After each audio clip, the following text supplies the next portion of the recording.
Hi, in this video we're going to take a deeper look at the keyword arguments that we saw in the earlier lectures. So just recall that positional parameters can optionally be passed as named keyword, in other words, arguments. So for example, if we define a function with three positional parameters a, b, and c, we can certainly call it this way. We pass in the three values 1, 2, and 3, and they will be positionally mapped. That's why they're called positional parameters. And so we get a is 1, b is 2, and c is 3.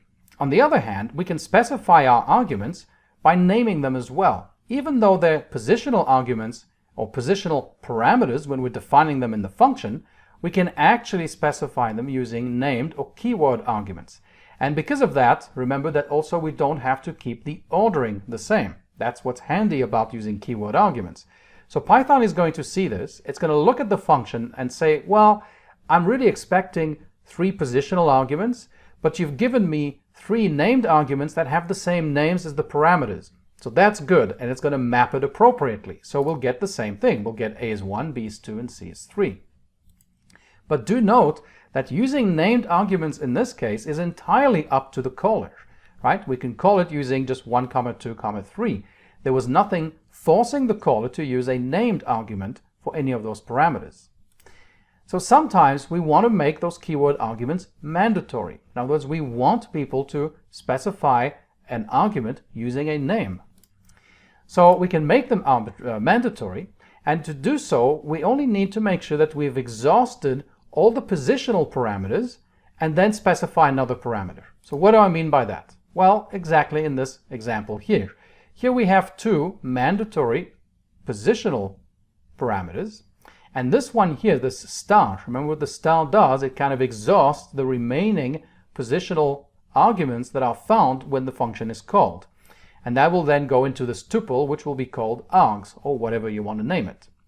But then notice this d that comes after that. Well, if we've exhausted all the positional parameters, all the positional arguments, this can't be a positional argument.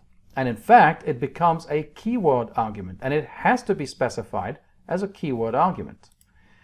So in that case, star args effectively exhausts all the positional arguments, and d must be passed as a keyword. We can call it this way. We can call func 1, 2, x, y. So what will happen? Well, 1 is going to go into a, 2 is going to go into b, x and y are still positional parameters. They're not named, they're not keywords. So they're going to be assigned to the tuple args. And then we have this keyword argument, d equals 100. So it's going to look at that and say, okay, so you want 100 to go into d. So this will actually work, and we'll get exactly what we expect. Remember from the last video, when we specified another parameter here without the d equals, we had an exception, because it was basically another positional parameter. It was not a keyword argument, and so Python complained, saying, well, no, I can't do that, because you exhausted all the positional parameters in this star expression over here. So we can even call the function this way, 1, 2, and d equals 100. What's going to happen is that, well, a and b are mandatory positionals. They're going to get 1 and 2 respectively. And there'll be nothing in args, because there are no additional positional parameters. And d will be 100. So in fact, we get a equals 1, b equals 2, args is the empty tuple, and d is 100. On the other hand, if we try and call the function this way, with just 1, 2, the first two positional arguments, this will fail. This is going to give us an exception when we try to run this. Why? Because Python is expecting a keyword argument which it did not find. So we'll get an error. Now we can even omit any mandatory positional arguments. Look at this function. If we define func with just star args, d, well, that means that we're not requiring any positional arguments. We're just saying, hey, you can pass as many as you want, which could be none, but we do expect a keyword argument after those positional arguments. So let's see how we might call this function. We might call it with 1, 2, 3, and d equal to 100, in which case we'll end up with args equal to the tuple 1, 2, 3, and d will be 100.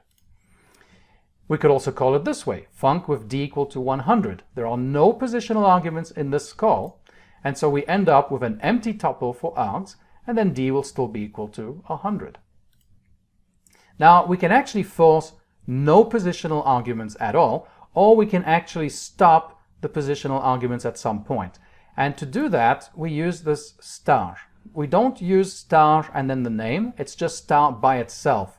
And you can think of it this way. You can think of the star as indicating the end of positional arguments, but without actually trying to grab positional arguments and put them into args. It's basically not saying, you know, I can have an arbitrary number of arguments here. This is saying none. I don't want any, right? I'm not going to look for positional arguments after this point. And because we don't have any positional arguments specified before that, this effectively means that we have no positional arguments that we can pass to this function. So let's take a look. If we try and call the function this way, 1, 2, 3, well, Python's going to look at the function definition and say, well, wait a minute, I don't have any positional parameters defined here. You cannot pass positional arguments. So this will actually create an exception. It will fail to run. On the other hand, we can call it this way, with just the keyword argument, with no positional arguments, and that will work just fine, and d will actually be equal to 100, which is what we specified there. Okay, so let's put it all together.